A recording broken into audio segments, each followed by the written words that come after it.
I do vividly remember the 09 Lions tour. Sorry to bring that up, but in your first game, I think it was one of the first times you came into contact with the ball. And that, you know, it's terrible to say this now about 2009, but younger listeners might not remember. You know, you were the hot shot, that young kid that gets in on the plane, and I think it was against the Royal 15. It was your first game, and it was one of the first times you came into contact with the ball, and you dropped it. Yeah. And I mean, I've never seen a guy's confidence. It felt like, again, it's great to talk to you, but from afar, it seemed like visibly that really affected you. You know, one mistake in a game. Yeah. But you could almost see colour drain from your face, kind of thing. Yeah, and I suppose probably the worst times in my life as well. Like, you know, it was a hard lesson I had to learn. As you said, I came in as a young 21-year-old, but like I'd been, I think it was Pickford Lions, and I came across a couple of comments that knocked my confidence even before going out there. And then what's this guy doing? Is he good enough? Yeah, I'd only, I suppose, 2 caps, 1.5 caps. I started against Canada and came off the bench against New Zealand. Hadn't played in the Six Nations.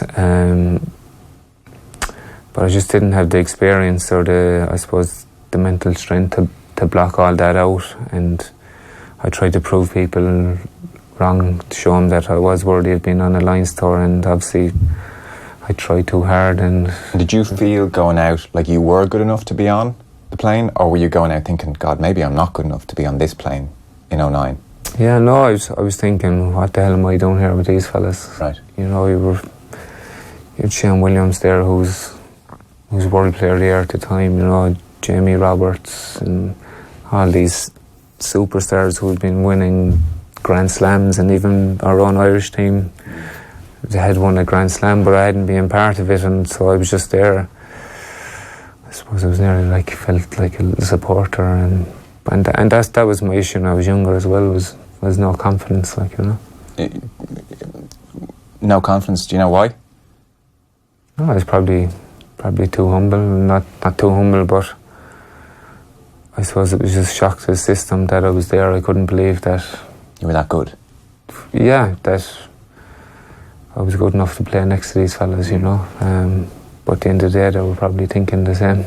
See, I doubt they were, because you had shown enough. It's funny how we have different perceptions of ourselves. Like, a lot of people were so excited to see you go on that 09 tour, because it was like, well, you know, this guy, he can do amazing things that other players can't do. But it's amazing, you dropped that first ball and you must think, all the lads around me are thinking he's not good enough. There's the people in the stands now thinking he's not good enough. Like, geez, how could you even begin to perform well with those thoughts in your head?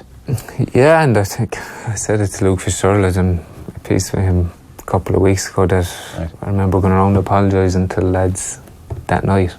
Is that right? You know, I was saying, oh, I'm sorry, I was brutal or whatever, you know, and that's, I don't know, it was just a sign of mental weakness in my part, you know. I'd say they were saying to you, don't be silly. Yeah. Because they would know how damaging that is for you. Yeah, it was, and I remember like Shane Williams, like, obviously he was great, and Rob Howley was great for me as well over there, you know, and I remember Rob Howley telling me the jersey can make you feel 6 foot tall, or it can make you feel 6 inches tall, like, you know, and obviously I was the 6 inches, but look, I learnt a lot from it as well, you know. And did it take a long time to get your confidence back, or when you got back to Munster did you feel okay again? Yeah, no, it took a while to kind of get over it, like, you know. And I suppose I started to come good in the World Cup in 2011, all the warm-up games, and took another dent after the World Cup, and I just didn't know how to deal with the ups and downs of it where